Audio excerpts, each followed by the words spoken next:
아동기 행동장애, 10. 언어빗 학습장애. 이 장에서는 언어빗 학습이 발달하면서 생겨나는 문제들을 논의한다. 이러한 장애는 경미한 것에서 심각한 것에 이르기까지 다양할 수 있으며 삶의 여러 측면에 좋지 못한 영향을 미칠 수 있다. 말하기, 읽기, 쓰기 혹은 숫자 다루는 것을 필요로 하는 수많은 일상적인 활동을 방해할 수 있으며 아동이 학교에 다니는 동안 실패의 그림자를 들이올 수도 있다. 또래 친구들은 아동이 다른 아이들처럼 의사소통이나 학습을 잘하지 못하는 것에 부정적인 반응을 보일 것이고, 부모와 교사들은 아동의 문제에 대처하는 데 어려움을 겪을 것이다. 성인기까지 문제가 지속됨으로써 사회적 관계와 직장 생활에도 나쁜 영향을 미칠 수 있다.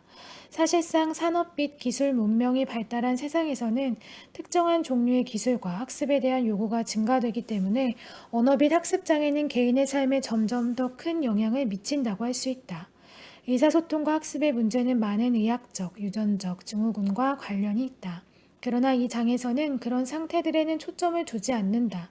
그보다는 특정한 장애를 나타내지만 그것 말고는 정상적인 지적, 신체적 능력을 가지고 있는 것으로 보이는 젊은이들의 관심이 있다. 이들에게는 눈에 띄는 감각적 결함도 없을 뿐더러 손상을 쉽사리 설명해 줄 수 있는 환경 요인도 없다. 이러한 장애를 일으키는 문제들은 대개의 경우 정상적인 발달 과정에서 일어나는 것으로 가정되며, 따라서 장애가 생애 초기에 비교적 일찍 나타난다. 1. 비상한 능력, 충족되지 못한 욕구. 언어빗 학습장애가 알려진 것은 오래전 일이다. 두 가지 중요한 주제가 이 분야를 이끌어왔다. 한 가지 주제는 언어 또는 지능에서 강점과 약점이 특이하게 결합된 사람들을 이해하고자 하는 관심이다. 개인 사례들은 이러한 괴리를 보여주는 데 중요한 역할을 했다. 예를 들어 10세의 한 소년은 여러 가지 능력을 가지고 있는 것으로 인정받았다. 그는 영리하고 모든 면에서 지적인 소년이었다. 1년 동안 음악을 배웠고 실력이 많이 향상되었다. 구두로 진행되는 모든 학과에서 좋은 진도를 보였는데, 이것은 그의 청각 기억이 좋다는 것을 보여준다. 간단한 셈은 아주 정확하게 하였고 산수 과목의 진도는 만족할 만한 것이었다. 쓰기 학습에 전혀 문제가 없으며 시력이 좋다. 이 소년은 이런 능력들이 있음에도 불구하고 읽는 것을 학습할 수 없었다. 의사들은 이와 같이 이해하기 어려운 많은 사례들을 제시하면서 이 분야의 의학적 방향을 제시하였다. 이런 점에서 의사인 파울 브로카의 연구는 잘 알려져 있다. 브로카는 다른 사람의 말을 알아듣는 능력은 가지고 있으면서도 자신의 생각을 말로 표현하지 못하는 환자들에 대해 상세히 기록하였다. 그는 이 문제가 뇌의 한 영역에서 비롯되었다는 것을 밝혔는데, 이 영역은 현재 그의 이름을 따서 브로카 영역이라 불린다. 성인의 뇌 손상은 언어 문제, 학습 문제, 부주의 같은 다양한 행동 증상을 일으킨다는 것이 잘 밝혀져 있다. 따라서 아동에게 나타나는 이와 유사한 문제들은 탐지해내기 어려울 정도로 미세한 뇌 기능 장애에서 비롯된다고 가정되었다. 특정한 언어 및 학습 문제들과 관련해서 최근 관심을 끌고 있는 두 번째 중요한 주제는 일부 아동들이 학교에서 충족시켜줄 수 없는 교육적 요구를 가지고 있다는 우려에서 싹이 텄다. 1960년대까지는 학교에서 수행이 자신의 일반적 능력을 밑도는 아동들을 학습 부진아라 불렀다.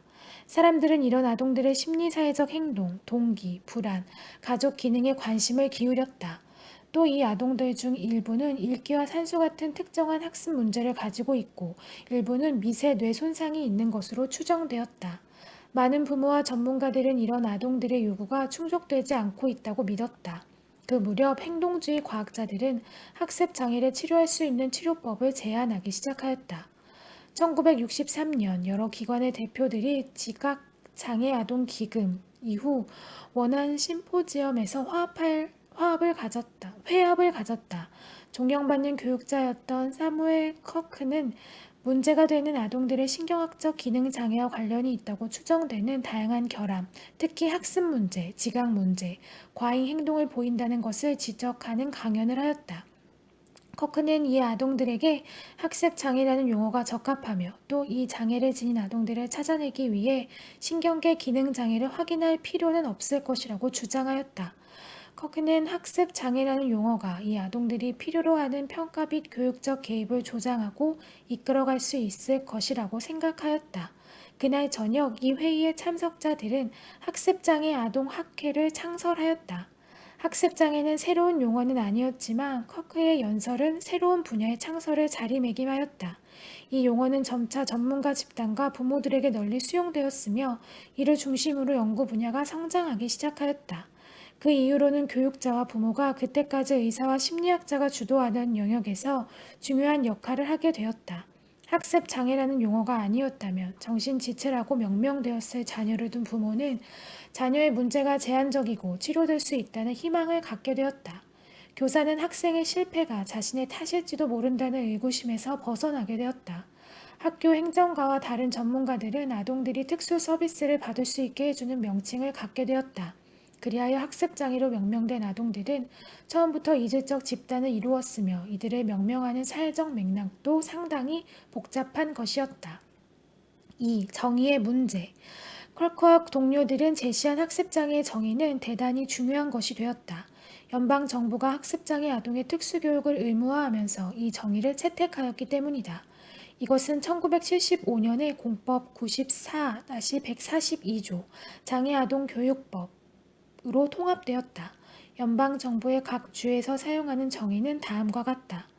특정 학습 장애란 듣기 또는 읽기에 의해 언어를 이해하거나 사용하는 데 관여하는 기초 심리 과정 중 하나 또는 그 이상의 장애가 있는 것을 의미한다. 이 장애는 듣고 생각하고 읽고 쓰고 철자를 아는 능력 또는 수학 계산을 하는 능력의 부족으로 나타난다. 이 용어는 지각 결함, 뇌손상, 미세 뇌기능 장애, 난독증, 발달 실어증 같은 조건들을 포함한다. 시각, 청각, 운동 결함에서 비롯된 학습 문제가 있거나 정신지체, 정서장애 또는 환경적, 문화적, 경제적 불이익으로 인한 학습 문제가 있는 아동들은 포함하지 않는다. 이 정의는 각 주의 교육부가 학습장애 아동을 정의하고 확인하는 방법의 지침이 되었다. 여러 전문가 집단이 채택하고 있는 다른 정의들이 있기는 하지만 이 정의는 학습장애를 어떻게 생각할 것인지 그리고 학습 및 언어장애의 연구 표본을 어떻게 선정할 것인지에 있어서 여전히 중요하다. 그러나 몇 가지 중요한 쟁점에 대해 불만이 표출되고 있다. 1. 조작적 정의. 이 정의에 대한 한 가지 비판은 이 정의가 개념적일 뿐 아니라 학습 장애를 확인할 구체적인 지침을 결여하고 있다는 것이다. 이 정의는 기본적 심리 과정의 역기능을 알아보는 데 필요한 것인가? 만약 그렇다면 이런 기본적 심리 과정의 성격을 알아내는 것이 쉬운 일이 아니냐는 점을 감안할 때 이 정의에 의해 이런 과정의 역기능을 어떻게 알아볼 수 있을 것인가? 아동의 언어, 읽기, 쓰기, 산수, 그리고 그 밖의 기술들이 기대에 못 미친다는 것을 결정하는데 어떤 기준이 사용되어야 하는가? 실제로 발달에 따른 언어 및 학습 장애를 확인하기 위한 여러 가지 방법들이 제안되었다. 이 방법들은 대개가 결함이 있다고 가정되는 심리 과정들을 직접적인 표적으로 삼고 있지 않다. 한 가지 방법은 적어도 하나의 학업 영역에서 학년이나 연령으로 볼 때 기대되는 수준보다 낮은 수행을 보이는 아동을 학습 장애로 보는 것이다. 변동성이 있기는 하지만 보통 기대되는 수준보다 1년 반에서 2년이 뒤떨어지는 범위에서 기준이 설정된다. 2년을 기준으로 했을 때 산수에서 4학년 수준인 6학년 학생은 다른 어떤 요인에 의해 그러한 수행을 설명할 수 없다면 학습장애라 할 수 있다. 이 접근이 가지는 분명한 한 가지 문제는 차이가 크게 날 때에는 나이 든 아동보다 어린 아동의 경우에 그 문제가 더 심각한 것으로 보일 것이라는 점이다. 2년 뒤진다는 것은 6학년보다는 3학년에게 더 심각한 문제이다. 이 문제는 예컨대 어린 아동에게는 1년, 더 나이 든 아동에게는 2년이라는 기준을 설정함으로써 감소시킬 수 있다. 물론 각 학년마다 어떤 기준을 세워야 하는지에 대한 결정이 이루어져야 한다. 미국 각 주의 교육부는 서로 다른 기준을 사용하고 있다. 장애를 확인하는 더 일반적인 방법은 지적 능력과 특정한 성취 수준 간의 차이를 보는 것이다. 특정한 손상을 측정할 때보다는 언어, 읽기, 쓰기, 산수에 대한 성취 검사, 일반적인 능력을 측정할 때 보통 IQ 검사, 수행이 더 높을 것으로 가정된다. 그러나 지능 점수와 성취 점수의 차이가 얼마나 커야 학습 장애로 규정할 수 있는지에 대해서는 절대적인 의견 일치가 이루어지지 않고 있다. 보통은 발견된 차이를 일반 모집단에서 기대되는 지능과 성취 간의 차이와 통계적으로 비교한다. 발견된 차이가 기대되는 차이보다 의미 있게 더 크다면 학습 장애가 있다고 할 수 있다. 그러나 미국 각 주의 교육부는 의미 있는 것으로 인정하는 차이의 크기에 대해 각기 다른 기준을 설정하고 있다. 지능과 성취의 차이를 보는 접근은 높은 인기를 누리는 동시에 일반 지능 검사에서 낮은 수행을 보인 장애 아동들은 배제한다는 점에서 비판을 받기도 했다. 이 접근은 IQ와 성취는 상호 독립적이며 학습 장애는 IQ에 영향을 주지 않는다고 가정한다. 그러나 지능검사는 언어 및 학습 장애의 결함으로 여겨지는 대부분의 능력을 측정하며 이러한 장애가 IQ를 떨어뜨릴 수 있다. 사실 대다수 학습 장애 아동들의 평균 IQ는 평균 이하이다. 지능과 성취의 차이를 보는 이러한 접근은 특수교육으로부터 혜택을 받을 수 있는 학습 장애 아동들을 전부 다 찾아내지 못한다고 주장되고 있다. 아이들이 일반적인 학습 문제를 가지고 있을 때, 즉 지능과 성취의 측정치 간에 괴리가 없을 때에는 장애에 큰 차이가 없다는 연구 결과는 이 주장을 뒷받침해준다. 이러한 연구 결과는 특정한 장애라는 개념에 의문을 던지며 일반적 학습 문제가 있는 아동들을 그들에게 도움이 될 수 있는 교육적 개입을 받지 못하도록 제외하는 것에 대해 이의를 제기한다. 2. 다른 배타성. 언어 및 학습 장애의 일반적 정의는 분명히 일부 아동들을 고려의 대상에서 제외한다. 실제로 학습 장애는 그것이 무엇을 의미하는가 보다는 무엇을 의미하지 않는가에 의해 정의된다고 말할 수 있다.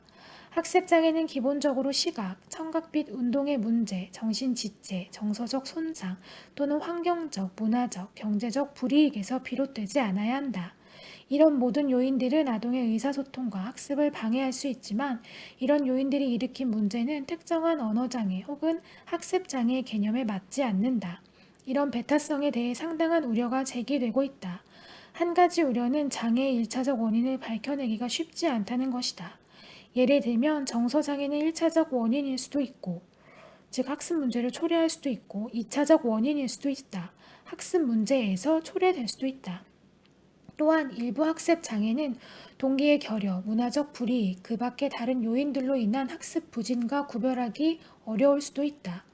연방정부가 내놓은 정의에 대한 불만으로 인해 여러 전문가 집단이 수정된 정의와 기준을 제시하였다. 정의와 기준이 이렇듯 다양하다는 것은 심각한 의미를 내포한다. 이러한 다양성은 유병률 파악의 혼선과 어려움, 타당성 없는 임상 실무, 연구 목적으로 선정된 집단들 간의 비교 곤란을 초래하였다. 뿐만 아니라 각 주마다 학습 장애를 확인하는 기준을 달리 채택했기 때문에 특수교육을 받을 아동의 수와 특정 아동이 특수교육을 받을지 여부를 결정하는 기준이 주마다 각기 다르다. 좀 더 낙관적인 측면에서 본다면 정의의 혼란이라는 문제가 있음에도 불구하고 기능장애의 여러 측면에 대한 이해는 상당한 진전을 이루었다. 이 장에서는 주로 언어와 읽기의 특정한 발달 장애를 살펴보고 부수적으로는 쓰기와 산수의 특정한 발달 장애를 살펴보기로 한다. 언어 장애는 학습 장애보다 일찍 확인되는 경향이 있을 뿐만 아니라 언어 문제는 다른 장애에 개입되는 경우가 많기 때문에 언어 장애를 먼저 살펴보기로 하겠다.